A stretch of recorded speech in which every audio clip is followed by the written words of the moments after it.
vou compartilhar minha tela também com você. Uhum.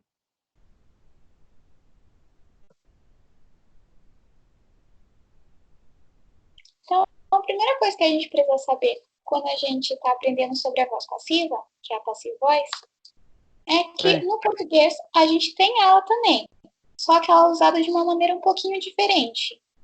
Por quê? Porque quando a gente vai fazer uma voz ativa no português, a gente tem o sujeito, o verbo e o complemento. Por exemplo, eu fui na feira. Sujeito é eu, fui é o verbo e na feira é o meu objeto. Quando eu tenho a voz passiva, o meu objeto vai virar o meu sujeito. Então, na feira, eu fui.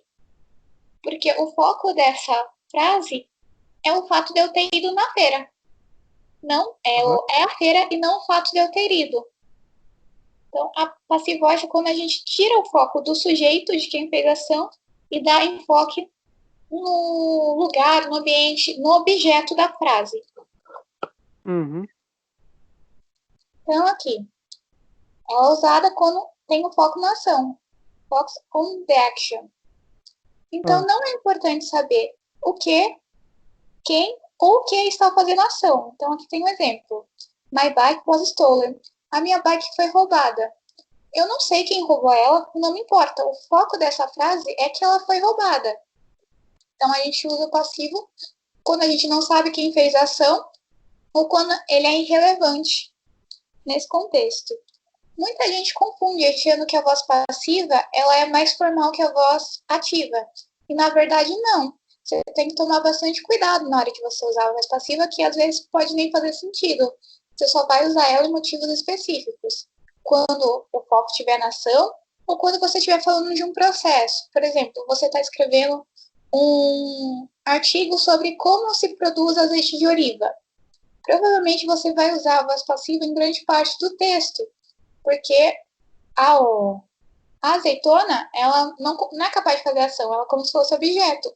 Então, a maioria do texto vai estar na voz passiva. Se você estiver escrevendo como criar um carro, um manual, provavelmente também vai ter muita voz passiva, porque são objetos que não conseguem fazer ação. Alguém tem que fazer a ação por eles. Então, a voz passiva vem para deixar subentendido isso. Uhum. Aqui, outro motivo pelo qual você pode usar a voz passiva.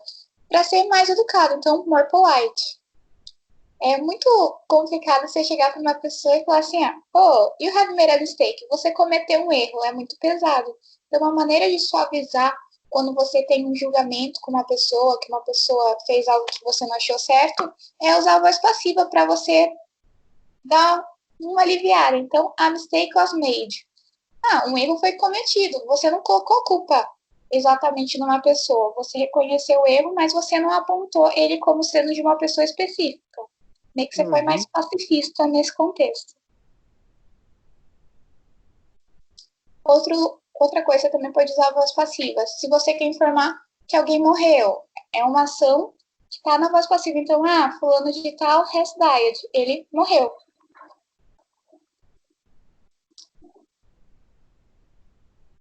Os usos e as regras. A voz passiva ela pode ser usada na forma afirmativa, negativa e interrogativa. E a gente pode usar ela com a maioria dos tempos verbais, most of the tenses. Então, presente, passado, futuro, com o verbo modal, quase todos. Uhum. E a forma dela vai ser o sujeito, que nesse caso é o sujeito objeto. Então, a gente vai pegar o objeto da frase e colocar ele como sujeito. Nossa, deixa eu fechar isso aqui. A forma finita do verbo to be.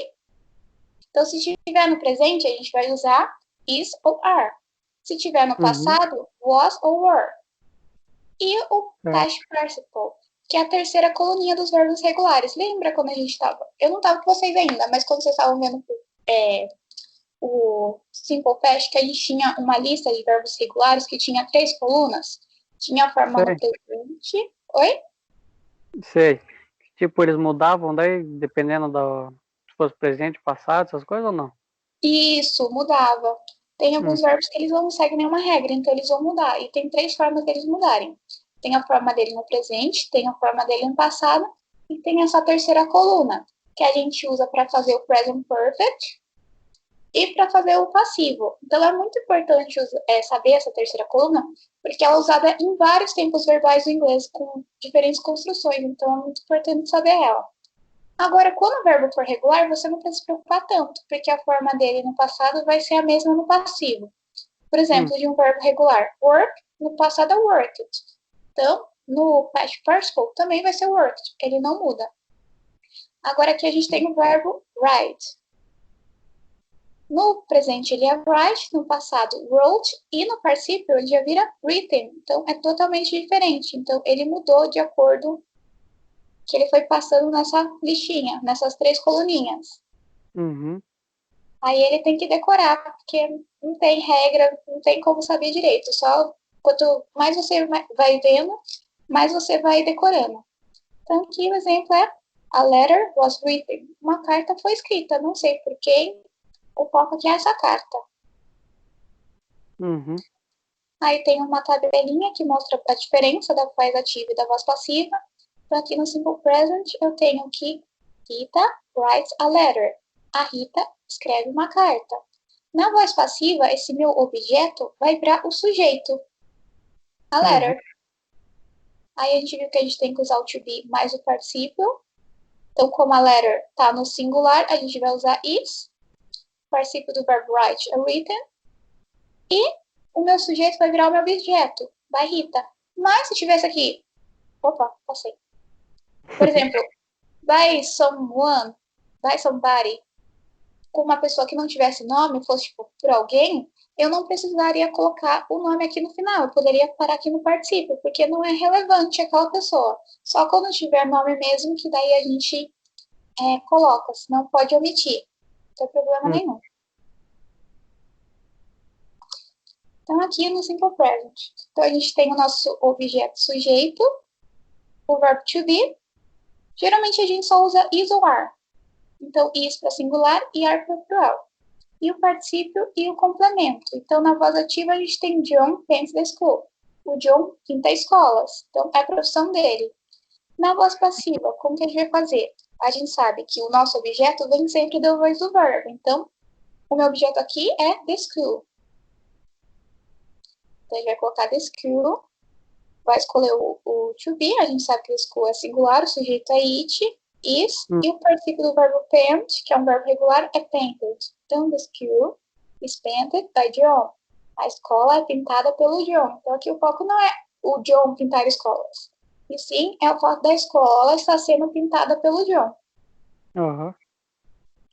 E as outras formas, você vai seguir a mesma regra do verbo to be. Então, o is o not vai vir grudado no is, e quando você fazer uma pergunta, você tem que colocar ele antes do sujeito, que é o nosso objeto no caso. Uhum. Is this school painted by John? Então não tem muita novidade mesmo. No present continuous, a gente tem o verbo com ing, mas a gente viu que é muito importante que tenha o past participle para a gente saber que é um passivo. Então, como que a gente vai colocar esse ing no texto, na frase? A gente vai colocar ele entre os dois usando been, para indicar que está acontecendo aquela ação no momento. Então, John is painting the school is being painted by John. Então, uma forma de você conseguir expressar para o seu leitor que aquele passivo ainda está acontecendo, sem ter que mexer no particípio dele. Ok? Ok. Mas esse entre a escola aí, ele parece por que daí? O CNG parece o BIM antes dele? Porque aparece aqui no meio, esse bem? É. Porque aqui na voz ativa, a gente tem John is painting the school. O John está pintando a escola. Se a gente tirar esse bem, a gente está colocando que the school is painted by John. O John pinta a escola. Pronto. A gente não está colocando que aquela ação está acontecendo no momento. Então, Então, para a tipo, gente colocar... Oi? pode falar. Então, para a gente conseguir expressar que aquela ação ainda está acontecendo, a gente tem que colocar o being para colocar esse sendo pintado. Então, aqui, ó, vamos prestar atenção na diferença aqui, ó. The school is painted. A escola é pintada pelo John. Ponto. Agora, quando a gente quer falar que ela está sendo pintada, então ainda não terminou de pintar, o John ainda está fazendo aquela ação, a gente tem que colocar o being no meio para representar esse ing. Uhum. Porque a gente não pode mexer no nosso verbo, que ele tem que estar sempre no particípio. Porque se ele não estiver no particípio aqui, ele não é uma voz passiva. Então ele, tipo, indica que essa ação está sendo feita ainda. Isso, exatamente. Uhum.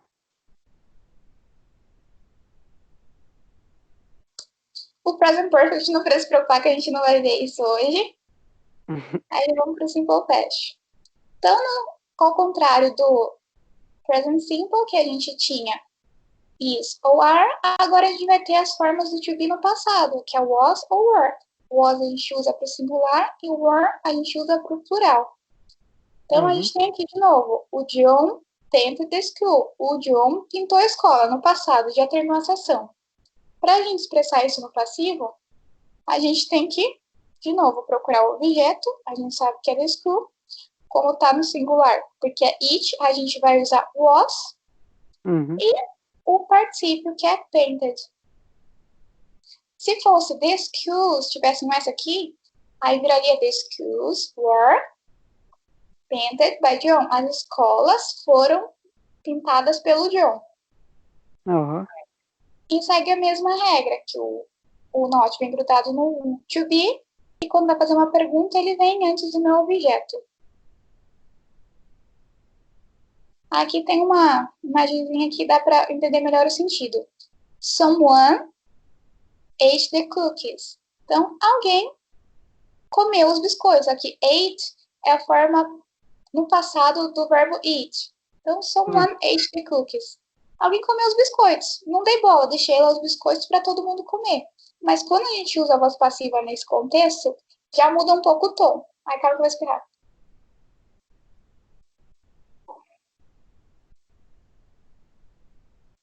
Ai, perdi a vontade de espirrar. Ai, que agonia.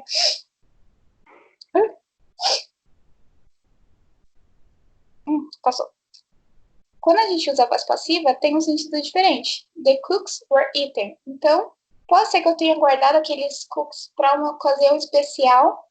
Então, não sei quem comeu, mas alguém comeu os biscoitos. Então, tem um sentido um pouco diferente.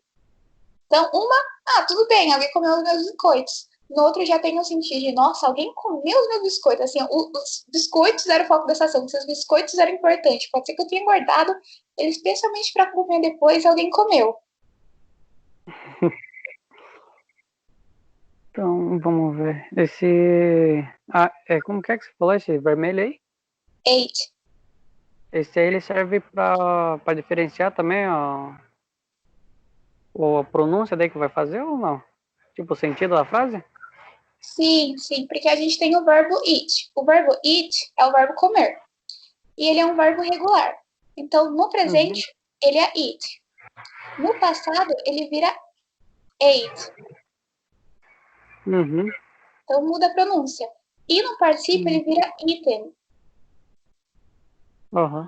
Então, ele tem várias pronúncias diferentes. Então, ele muda para que quando estiver no passado, você consiga identificar que ele não está no presente. Então, para você entender qual que é o tempo verbal da frase.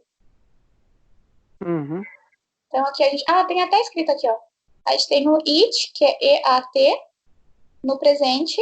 A gente tem ate no passado e eaten, que está aqui no final da frase, que é a forma dele no particípio.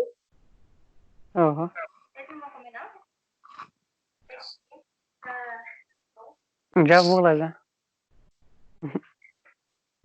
Aí tem a forma no contínuos, que é a mesma coisa. Como a gente não pode tirar o NG do nosso verbo no particípio, a gente tem que acrescentar o being entre ele para que o nosso ouvinte consiga entender o que a gente está falando.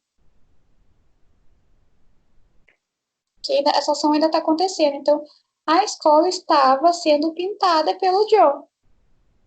Aham. Aí tem uns 2, 3 exemplinhos e depois tem o exercício para você treinar mais. Eu vou passar aqui. Não vai ter rolê, só tem você na aula. Então, aqui a primeira. A gente sabe que tá no simple present. O verbo é wash. Wash é um verbo regular. Então, quando é regular, você só acrescenta ed a ele. Então, wash vai ficar washed. Não precisa decorar nada. Uhum. Então, primeira coisa, a gente vai observar o sujeito objeto. The car. Tá no plural ou tá no singular? Tá no singular, né? Tá no singular. Então, a gente vai usar o to be no singular, que é o is. Então, the car is washed every week. Então, o carro é lavado toda semana. Então, não importa quem lava o carro. O foco é que o carro é lavado toda semana.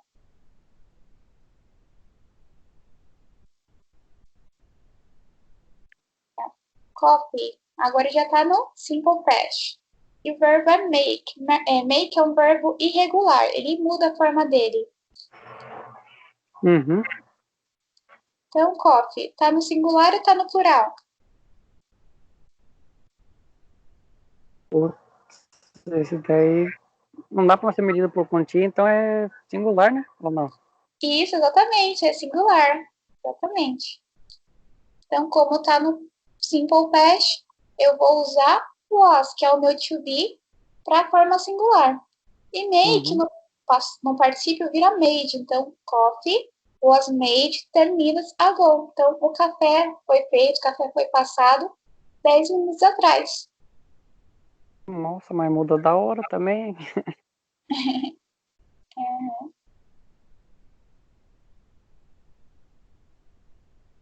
Agora temos penicillin como sujeito. Também está no simple past. E temos discover, que é um verbo regular. Então, você só precisa acrescentar ed. Aí, novamente, aquele processo. Tem que olhar qual é o meu sujeito, ver se é singular ou plural. Penicillin, singular ou plural? Vixe, esse daí já não sei, não. É o que? Singular? É singular, a penicilina, o remédio. Então, Ah, como está no simple past, no singular a gente usa was. E discover, como verbo regular, como que vai ficar no passado? nesse daí que põe o ED que você falou ou não? Isso, coloque ed. Fica discovered? Não. Exatamente. Então, penicillin was covered by Alexander Fleming. Então, aqui é bem interessante essa frase que dá para a gente entender bem qual que é o sentido da voz passiva. Porque Alexander Fleming é a pessoa que descobriu a penicilina. Então, se fosse uma biografia sobre a vida dele, provavelmente ele seria o foco da frase. Então, estaria na voz ativa. Alexander Fleming discovered penicillin. Mas pode ser que está se tratando de um artigo médico. Então, o foco aqui é a penicilina. Ele fica de lado. Então, você vai usar a voz passiva para indicar que o foco é o objeto da minha frase, que é a penicilina. Penicillin was discovered by Alexander Fleming. Então, a penicilina que é a estrela. E daí então, deixa. Quando for assim, daí tipo, o objeto, daí sempre o sujeito, daí fica de lado, daí. Uhum. Quando o sujeito for a estrela, você vai usar essa estrutura. Uhum.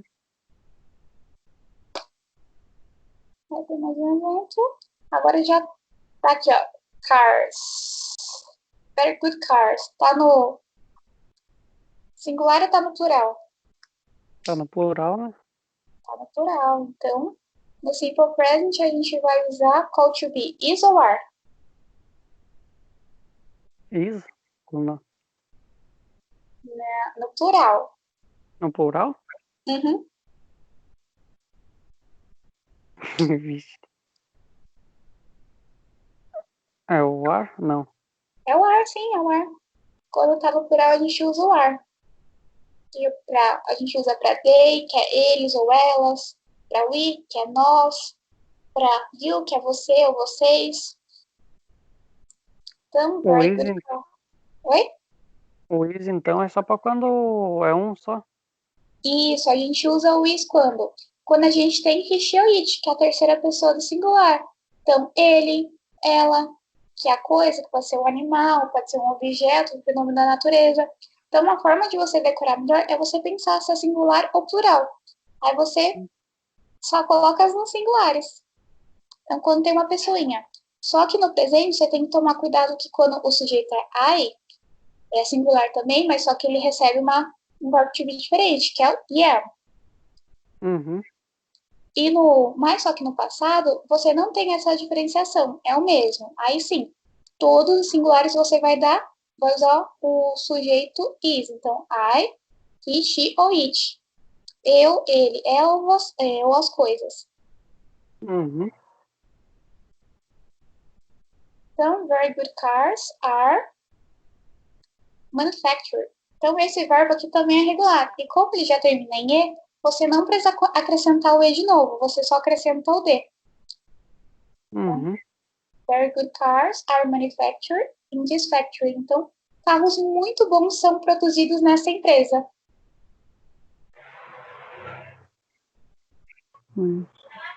Nossa, achei que era manutenção esse manufacturing. Parece, né? Mas só que é aquele processo, sabe, de mesmo de pontas. Então, tem uma empresa tipo Ina, Schaeffer, que é. Eu não lembro, eu não sei o nome exatamente. Que é a linha de produção, como que é mesmo? Você sabe qual é o nome específico da linha de produção? Como assim? Tem um nome específico em português para quando você está produzindo em larga escala, não tem? Vixe, nem eu lembro se tem ou não.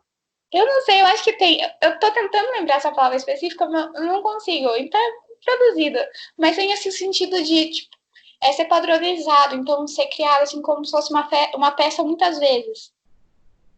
Uhum. Em grande produção, né? Você fala? É, sim, uma grande produção. Tem um nome específico, mas eu não consigo lembrar o nome específico. Eu também não lembro, não. Uhum.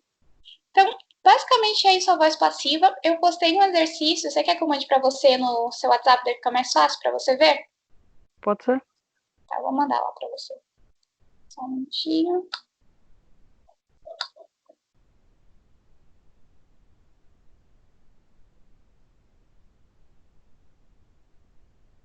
A lista de... Tô mandando. Um segundinho. Uhum.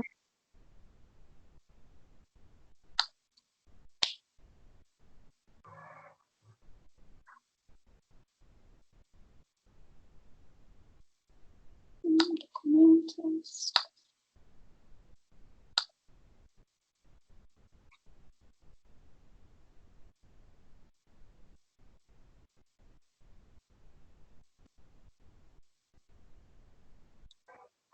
Tá, meu computador tá me travando aqui. Foi, enviei.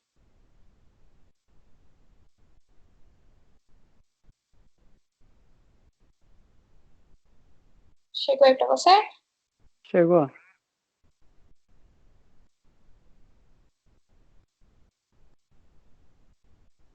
Então você vai ver que tem exercícios. Os 6 primeiros, você vai usar o presente. Então, tá a voz passiva no presente. Então, no primeiro exemplo tem the office is cleaned. Somebody cleans the office every day. Então, alguém limpa o escritório todos os dias. Então, a gente vai achar o primeiro objeto. O objeto ele está sempre grudado no verbo. Então, depois do verbo que é cleans, a gente tem the office. Então, ele é o objeto dessa frase. Você vai copiar ele e vai ver se ele está no singular ou plural. The office está no singular, então você vai usar o is. E colocar o verbo no particípio. No caso, clean é um verbo regular, então você só acrescenta ed. E o complemento é everyday, então você copia everyday. The office is cleaned every day. Você não precisa colocar by somebody, porque não é relevante, essa pessoa não tem o nome, não foi explicitado, então não é importante para a compreensão da frase. Então você vai parar aqui. Então você vai fazer esse exercício de procurar o objeto prestar no singular ou plural, e depois você colocar o to be combinando com ele e o verbo no particípio. Daí tem que prestar atenção se ele é verbo regular ou irregular. Mas eu vou te mandar a listinha também de verbos regulares que você pode consultar na hora que você for fazer. Uhum. Aí no 7 começa a ter os verbos no passado, então você tem que prestar atenção. Você não vai usar mais is ou are. Você vai começar a usar was ou were. De novo, você vai ver se o verbo está no singular ou plural e você vai montar a estrutura. E por último, você tem um textinho, tem duas estruturas no passivo e eu quero que você ache no texto. Então, para você identificar onde que ele está no texto.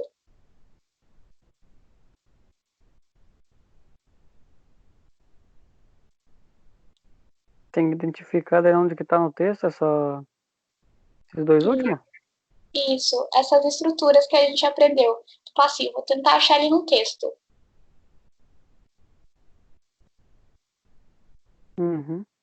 Daí manda para você daí por foto ou responde aqui mesmo? Que não dá, né? Ah, se você quiser editar esse arquivo, baixar e transformar em arquivo editável, tanto faz, manda por onde você achar melhor. Também tá no Classroom, se você quiser editar o arquivo por lá. Uhum. Então, por onde você achar melhor. Mas tá bom? Conseguiu entender ou ficou alguma dúvida? Ficou uma dúvida assim, só quando é. Como que fala? Que nem aqui, tipo, você falou que pra pôr no presente, ou senão você limpa, que nem tipo, limpar todos os dias ali. Eu vou pegar o. Tipo, sempre que for o do meio, jogar pro fundo ou não? Ah, entendi sua dúvida. Então, não exatamente. Você tem que identificar onde está o objeto. Nesse caso aqui, o objeto na verdade está sempre grudado no verbo. Então, você achou o verbo, você consegue achar. E ele vai vir para frente. Então, depois desse. Hã? Que nem tipo o e-mail aqui, se eu pego e jogo ele na frente, daí. Isso, exatamente. Daí tem que colocar esse THE também no começo, daí? Não, não, não, não. Não precisa, você só coloca aqui se precisar. Então, aqui você vai copiar o que está na frente do verbo. Então, send, você tem na frente e-mails. Aqui a gente tem o verbo clean. Na frente tem the office. Então, por isso você copiou the office. E na terceira, por exemplo, depois do verbo que é cut, a gente tem the grass. Então, sim, você vai copiar o the grass.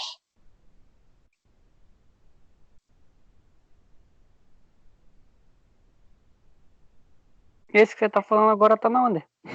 É o terceiro, número 3. Uhum. Então, esse sim, você vai colocar o the. Mas se não tiver the na frente, você não tem que colocar. Uhum. Que nem o 4. O 4 daí copia também esse. Como que é? Prefers. Prefers. É. Copia ele, põe chocolate e acrescenta os negócios ali daí em cima, também ou não? Neste caso aqui, o prefers é o nosso verbo. Que é o verbo preferir. Uhum. Então, a gente vai ver o que tem na frente. O que tem na frente que é o que a gente precisa trabalhar. Que é o chocolate. Uhum. Então, o chocolate vem na frente e a gente mexe nesse verbo. Uhum.